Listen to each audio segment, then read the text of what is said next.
নমস্কার। আইনত জটিলতা এমন আসে যে সত্যি করে ব্রেন খুব খাটাতে হয়। একটা কেস এসছে, টেনেন্ট মারা গেছেন 2001-এর পরেই, 2002 আর 3। তার ওয়াইফ বেঁচে আছেন, ছেলেমেয়েরা আছেন। ওয়াইফ পজিশনে নেই টেনেন্সিতে, তার ছেলেও পজিশনে নেই, কিন্তু মেয়েরা তার জামাইদের নিয়ে ছেলেপুলে নিয়ে পজিশনে আছেন। এক্ষেত্রে কি করা যাবে? 2G করতে গেলে ওয়াইফের এগেনস্টে 2G হবে না, কারণ ওয়াইফ রেসিডেন্সিয়াল পারপাসে লাইফ লং টেনেন্ট।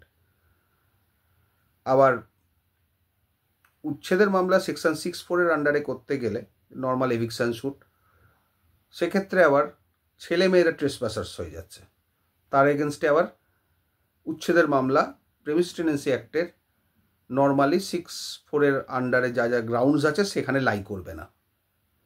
তাহলে সেক্ষেত্রে কি করতে হবে? দুজনের এগেনস্টে স্ট্যাটাসটা আলাদা হয়ে যাচ্ছে। Wife tenant during her lifetime, আর ছেলেমেয়েরা automatic trespassers after 5 years of the death of their father. এখানে অনেক মাথা খাটিয়ে আমি একটাই সলভ বার করলাম, যেটা কংক্রিট বা ফুল প্রুফ সলভ আমার মনে হয়, মানে ইট ইজ মাই ওপিনিয়ন, যে দুটো আলাদা মামলা করা উচিত। একটা হচ্ছে সেকশন 6(4)-এর নোটিশ দিয়ে 1 clear month টেনেন্টের ওয়াইফের এগেনস্টে মামলা করা উচিত। অন্যান্য গ্রাউন্ডে রিজনেবল রিকোয়ারমেন্ট, নুইসেন্স, অ্যানোয়েন্স, আদার্স যা যা গ্রাউন্ড আছে, অল্টারনেটিভ অ্যাকোমোডেশন বা ল্যান্ডলর্ডের রিজনেবল রিকোয়ারমেন্ট, এই দিয়ে একটা মামলা করা উচিত।